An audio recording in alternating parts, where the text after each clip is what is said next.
पहले पैसे दो फिर उसे वापस मांग लो। बिहार विधानसभा चुनाव में ये एक नया फॉर्मूला इजाद हुआ है। दरअसल आपको बता दें कि बिहार विधानसभा चुनाव में महिलाओं के खाते में 10-10 हज़ार रुपये भेजे जाने की खूब चर्चा हुई थी। राजनीति के जानकारों का मानना है कि इस 10 हज़ार रुपये ने खूब कमाल किया और प्रचंड बहुमत से एनडीए की सत्ता में वापसी हो गई।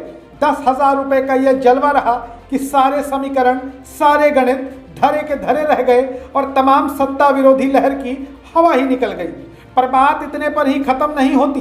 अब खबर चल रही है कि बैंकों ने कई लोगों को नोटिस किया है कि गलती से आपके खाते में पैसे चले गए हैं, अब इन पैसों को वापस करो।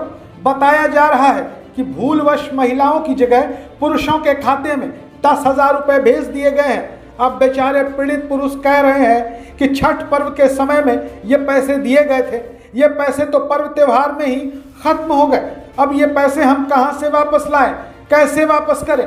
10 हज़ार रुपये वाली इस योजना का नाम बिहार महिला रोजगार योजना दिया गया था। कहा गया कि इस 10 हज़ार रुपये से बिहार की महिलाएं रोजगार कर सकेंगी और आत्मनिर्भर बन सकेंगी। अब इस महंगाई के दौर में 10 हज़ार रुपये में भला कौन सा रोजगार शुरू होगा, ये तो अपने आप में ही बड़ा सवाल है। और इसके बावजूद चुनाव के बीच में खाते में पैसे ट्रांसफर करना क्या चुनाव आचार संहिता का उल्लंघन नहीं था? आरजेडी ने इस सवाल को प्रमुखता से उठाना शुरू कर दिया है। हालांकि आरजेडी के नेता और बिहार विधानसभा में विपक्ष के नेता तेजस्वी यादव इन दिनों नदारद है, लेकिन ट्विटर पर राष्ट्रीय जनता दल सक्रिय है। बिहार की मुख्य विपक्षी पार्टी राष्ट्रीय जनता दल ने आज सुबह सुबह एक ट्वीट किया कि इस बार के बिहार विधानसभा चुनाव में चुनाव आयोग की मदद से सत्तारूढ़ एनडीए गठबंधन ने चुनाव जीतने से जुड़े हुए 2 फॉर्मूले इजाद हुए। पहला कि बीच चुनाव पैसे बांट दो और दूसरा कि वोट लेकर चुनाव के बाद पैसे वापस ले लो। आरजेडी की ओर से ट्विटर पर लिखा गया है कि इसका सौजन्य वर्तमान भाजपाई चुनाव आयोग और मुख्य चुनाव आयुक्त को जाता है। इसके साथ ही आरजेडी ने कहा कि 5 साल या 20 साल कितनी ही घटिया सरकार चलाओ, बीच चुनाव जनता के पैसे जनता में ही बांटकर फटेहाल व्यवस्था पर अस्थायी चुनावी रफू कर लो। अब आरजेडी का यह पोस्ट बिहार की नीतीश कुमार की सरकार के साथ ही देश के चुनाव आयोग पर कटाक्ष है।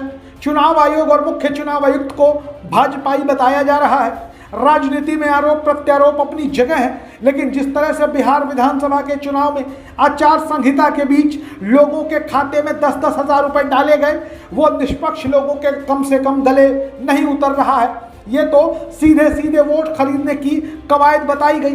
विपक्ष ने लगातार चुनाव आयोग को चुनाव के दरमियान ही इस बात की जानकारी दी, लेकिन चुनाव आयोग की ओर से कोई कार्रवाई नहीं हुई। उस वक्त ही चुनाव आयोग पर लगातार विपक्ष ने सवाल खड़े किए, लेकिन नतीजा कुछ नहीं निकला। अब विपक्षी दलों को लगता है कि बीच चुनाव में खाते में 10-10 हज़ार रुपये भेजे जाने से चुनाव का नतीजा उनके मन मुताबिक नहीं आया और उनकी करारी हार हुई।